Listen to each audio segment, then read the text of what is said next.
Hello, welcome to another tonalist landscape oil painting demonstration. This is your painter in residence. I'm Francis McCarthy, and the painting I'm bringing you today is called Twilight. It's a 4x6, and I don't know, painted this a couple weeks ago, and been sitting on it. Yeah. So the board is kind of interesting because that color you see, that kind of greenish color, and this is maybe something cool. You know how you have all that leftover paint at the end of a painting session? Well, sometimes what I'll do is if it's a color that I feel is fairly neutral, I'll just take it and put it onto a board that's been just prepped with the transparent acrylic gesso, and just kind of slather it on with a knife or whatever, or a brush, and just have a bit of a kind of textured board that's colored. And this also works, of course, on a board that might have the black gesso texturing, which there's a video on the channel. You can just type the word texture or board. Actually, if you type the word board, because I think I have a tendency to use the word texturizing, which apparently is not an actual word. So I have painted this scene before, I think back in the Sepia series, but my take on this was like kind of this evening scene. It's like not full out evening, that's why I called it Twilight, but it could be even a bit of like a moonlight kind of thing. It's hard to say. I don't often worry too much about that kind of thing. I cannot worry too much if a scene is dawn or sunset. I'm fairly well satisfied just to make sure my lighting is consistent, and that there is some sort of color. I like color in the skies. That's one of the things that I feel kind of pushes me into the tonalism, because you know, if there's no color in the sky's either blue and white or gray. You know, and it's the middle of the day. That's the fact of the matter, and then that's awesome. I mean, we had a beautiful sunny day out here yesterday, where I was at the artisans market here in Fongaray, and you know, met some nice people and had a nice day, and was lovely. It was awesome. So, well, you know, it's interesting here in the southern hemisphere. You know, as we're going into spring, you guys are going into fall or winter, and you know, it's weird, eh? Anyway, now the colors that I used. If you're really into like, oh, what colors did you use? Why don't you tell us? What I've been doing is I do my color mixing session. That is in the members area, and it's not a lot of money to join the members area. It's $6 a month, and a lot of people, they tip in and tip out, but there's probably 200 videos that are live there. A lot of them feature the color mixing sessions, and also just it's live in the trenches. So I'm talking about problems as I'm solving them, which is a bit different than this. This is like me doing a bit of a diatribe over the sped up painting session, but this would be a great one to check out, especially if like some of the videos in the members area are quite long because they're live, but this one's only around an hour or so, and that's really the nice thing about the very small paintings, is that you can get in and do a full painting, a full scene, in just a short amount of time. And you know, notice how I'm kind of, you know, that bits of that greenish brown are peeking through, and I think it works really well with the sort of bluish grays in the sky, and I wouldn't be surprised if that is got no actual blue in it. It's probably just regular gray made from ivory black and white. I'm a little bit far away from the time I painted this to actually say which colors I used, but it's looking like definitely black and white. That's a given. Probably a bit of yellow ochre. The drawing was done with black, and now I only do that, of course, when I'm going to go in and do a painting that day. Lots of raw umber. Um, Not so much the burnt umber, because the burnt umber has that reddish tone, which I didn't really want. Sometimes what I'll do if I have, so the nice thing about the burnt umber is it has a little more opacity than the raw umber, which is quite transparent. I have brown ochre, which I'll pull out, which is less reddish than the burnt umber. Yeah. But yeah, yellow ochre was made for skies, really. If you didn't know, it's really great for, and you know, your sky should always. You probably know this already, but hey, Uncle Mike's here to tell you things you already know. You always want to have the sky become lighter as it approaches the horizon, and I point that out because I have a student that didn't get that, didn't know that, and it's funny, you know. We look at just about any photo or any sky in real life, you'll notice that maybe not so much midday, you know, with no real horizon, but if there's any sort of horizon around, you'll notice it. It's always lighter, and there's a lot of reasons for this. Refraction of the curvature of the Earth, I imagine, will be one. The atmospheric haze being another. But it's just something. There's some things you need to remember. That's definitely one.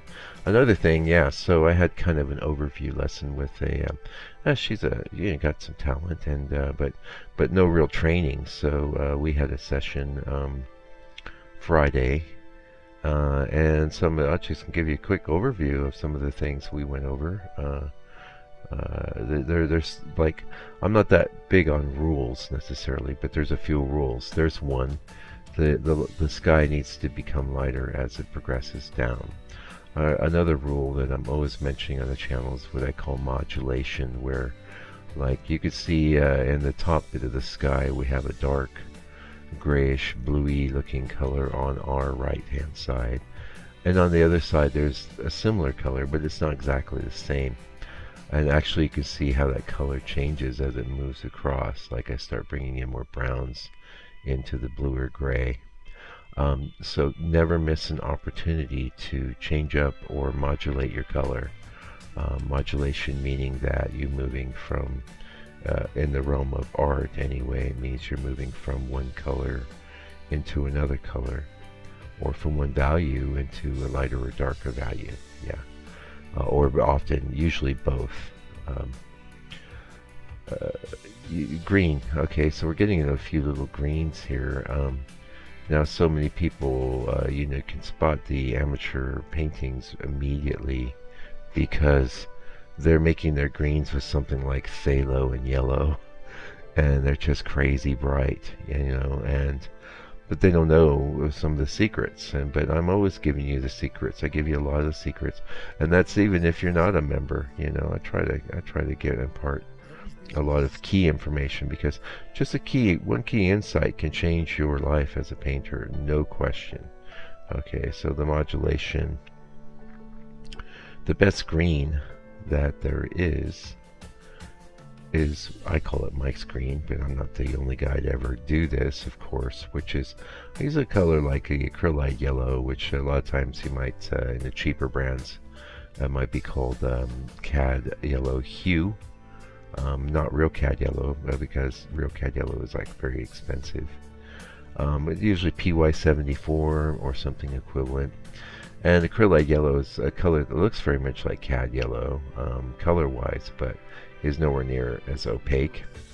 And it works great for the Mike's green because I mix that with some black, and there's a bit of transparency in it, so there's a little bit of give. Whereas I can do something similar with the cad yellow, say in a limited palette situation, but that tends to be a little more chalky in feel. So it's a really clean green, and what I will do with that green is tint it wherever I need it to go. A lot of times I'll throw in burnt sienna into it, or if I want to go with a cool green, like I have phthalo on my palette, I'll add a little phthalo to that, but starting with a little more of an earthy green and cooling it off with the phthalo looks way better than taking phthalo yellow combo and trying to, you know, get it to look natural. That's a bit of an uphill battle. In fact, one of the main ways to do that would probably be to add black. But so many modern teachers of painting, they don't like black. They teach you black's bad. They won't give you the black. And this is the legacy of Impressionism.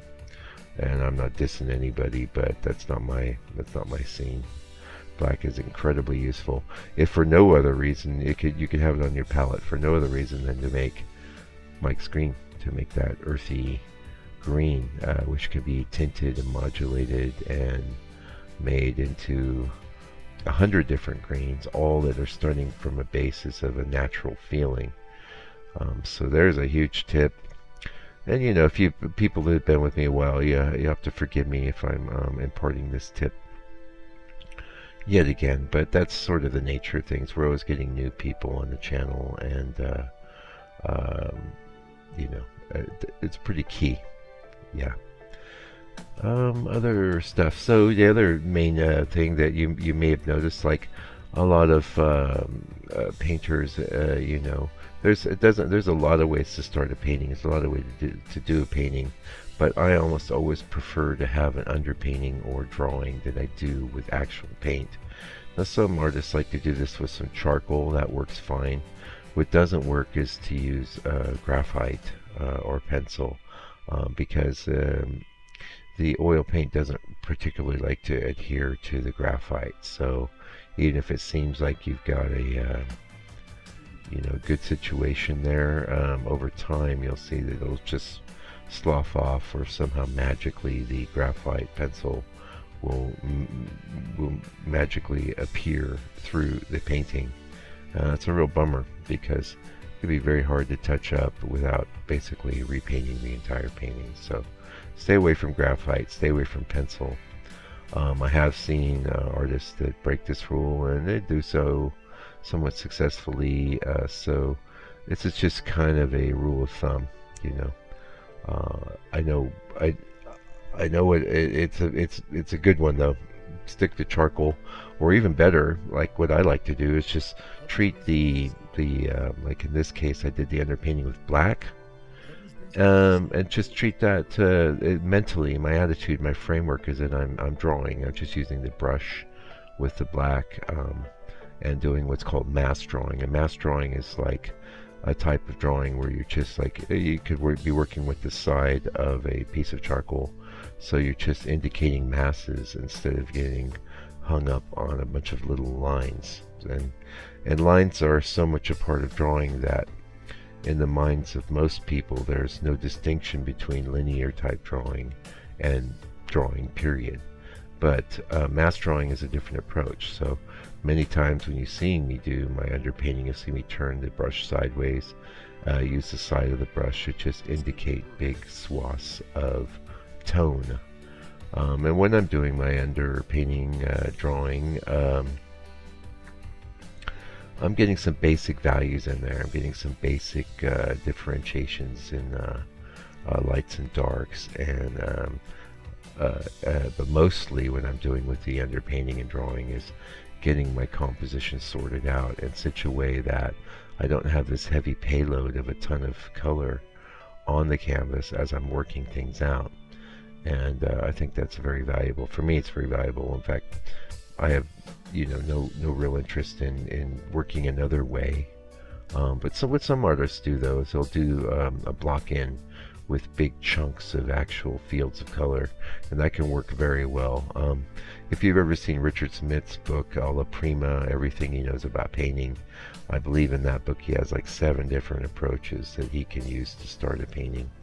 And it's all good. This is what I do. And I leave the differences in how the painting looks comes from my approach as I'm doing the painting, the amount of time spent, the size of the painting, the colors used, etc. Anyway, that's it for today. Hopefully you got some good info there. Tried to be a little educational today. Really appreciate you coming around. If you got some value here, consider supporting me. I have a donation area on my website. There's a donation button here. You can join the members area, or the best way to support me is to go to my store and buy a painting. Until I come back with another video, do me a favor, do me a solid. Take good care of yourself, your family, all your loved ones. Stay out of trouble, and God bless you and your family.